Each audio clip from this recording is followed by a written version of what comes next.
Welcome, my friends. Thank you for tuning in to another episode of Making Money for Regular People.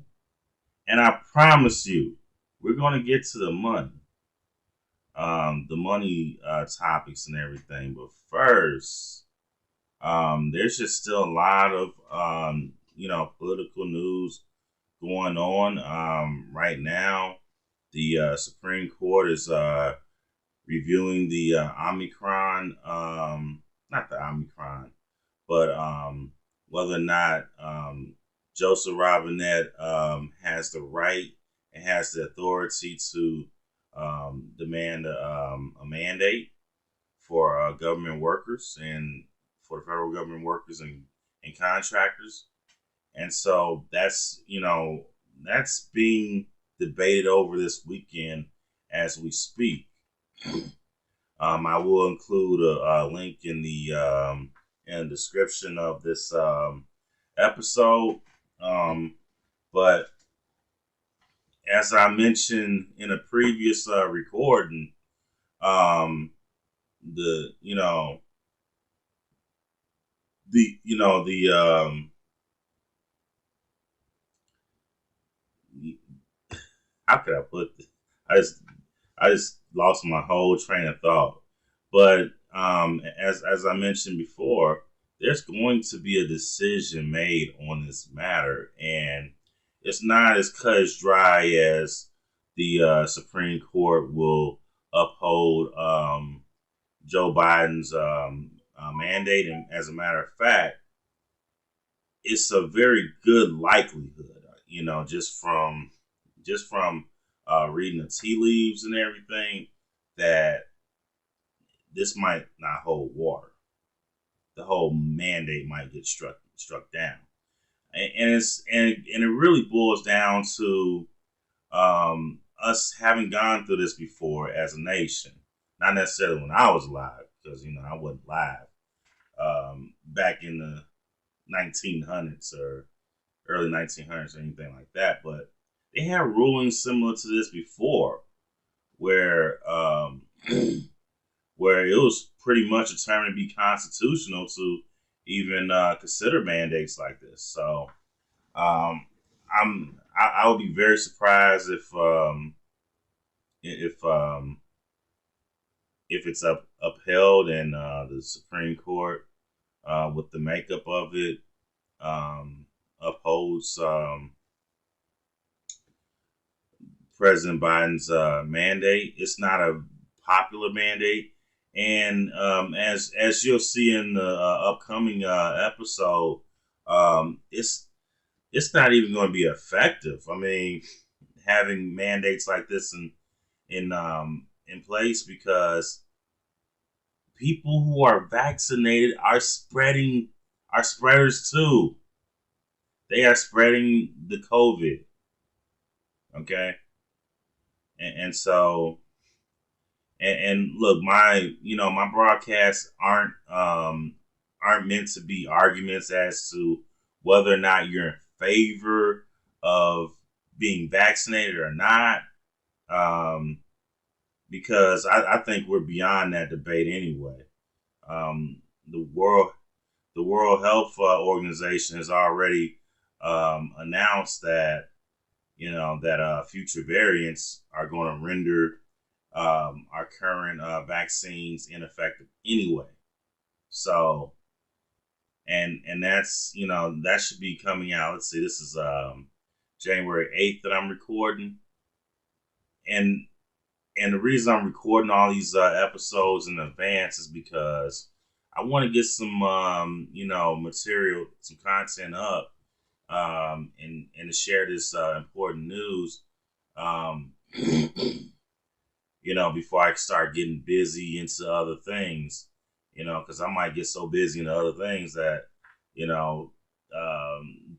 for instance, to sustain myself to eat, that I might not just always have a chance to record. So that's why I just rather just record these things in advance. As you can see, um, even a week or two later, the content is relevant. So, um, and like I said, we're going to have to, and the episode's coming soon.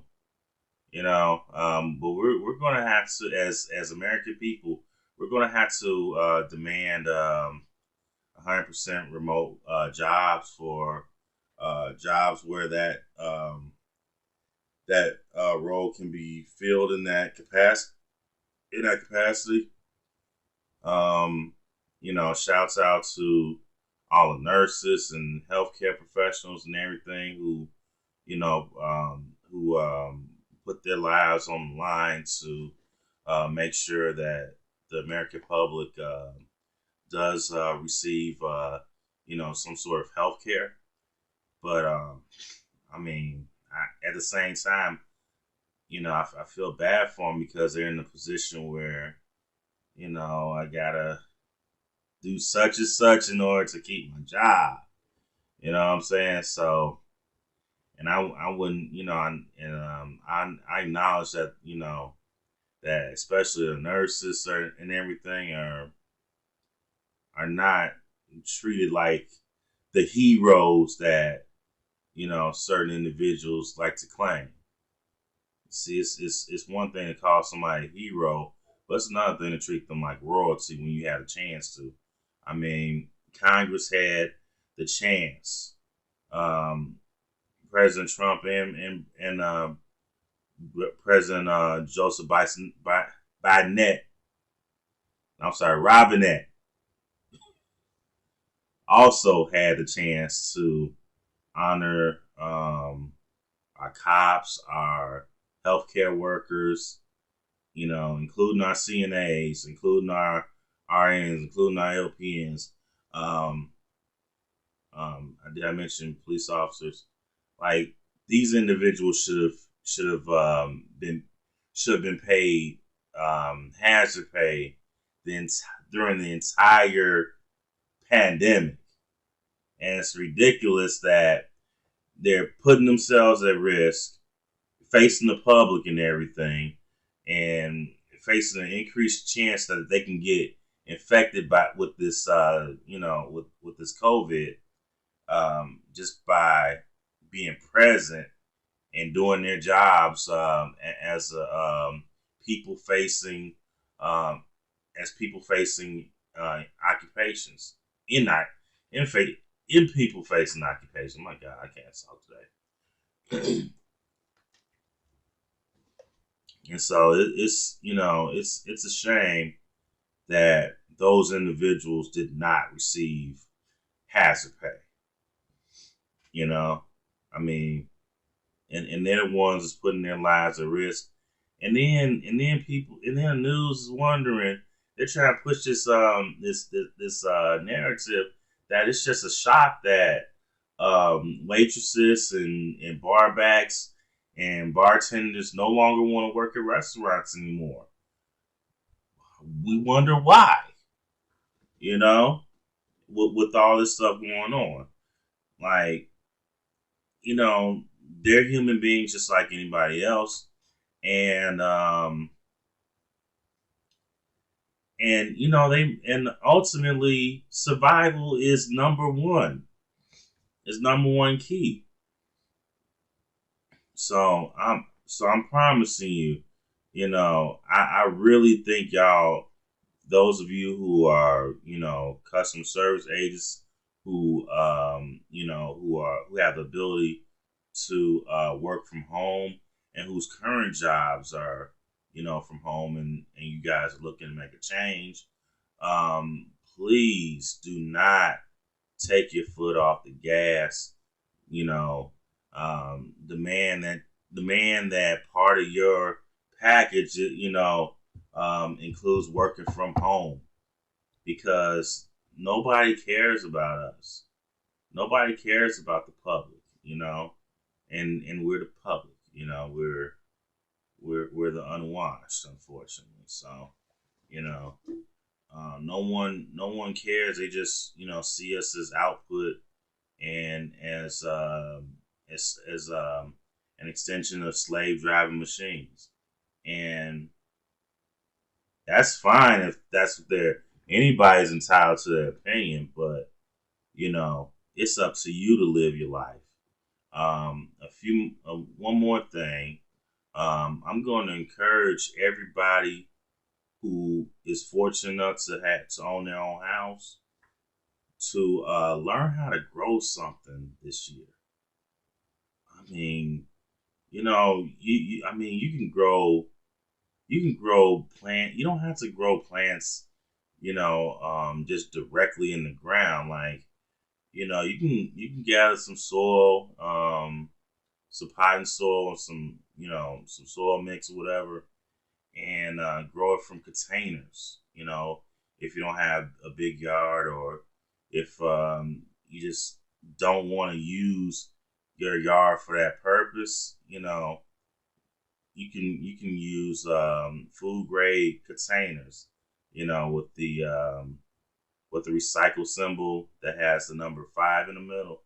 You want to use those, you know, to start growing food out of, and like there's a ton of vegetables that you can grow in those containers, and the reason why they're more attractive for me than raised beds is because raised beds, you gotta water the entire raised bed. There isn't just, okay, you only need this, perimeter here, or this section here. Now with a raised bed, you're pretty much um, you know obligated to water the entire area of the raised bed, whereas containers are much more narrow than they don't take up as much space as raised beds. They act like a raised bed in a way. And like me, I'm going to start growing some collard greens, for instance, um, in one container. Like those Sterlite containers. I'm gonna start growing collard greens in one container, mustard greens in another container, some watermelon. I'm gonna try to grow at least 10 things over the course of this summer. Um, I've been kind of like dibbling and dabbling in gardening for about last couple years now, but like I haven't really had anything grow that was successful yet. But now it's time. It's time. I mean, the prices at the grocery stores are just out of control, and so this is just one small way to enable yourself to gain a little bit of self sufficiency. You know, it's not $100,000 a year job or anything like that, but it's one small way um, to gain a little independence and to make sure that you're able to eat. So um, definitely consider container gardening. And even though this is a make money for regular people channel, I am going to every now and then, as the weather gets warmer, you know, record some of my how my my vegetables are growing and everything, so that you can see like how I'm gonna set up um my container garden, and go from there. I mean, and we're gonna learn together. We're gonna learn together in this. I'm learning, so you're gonna learn with me. So that's all I got. I'm gonna try to keep these videos short and sweet, that 15-minute mark. If you like the video, like and subscribe. I'm out.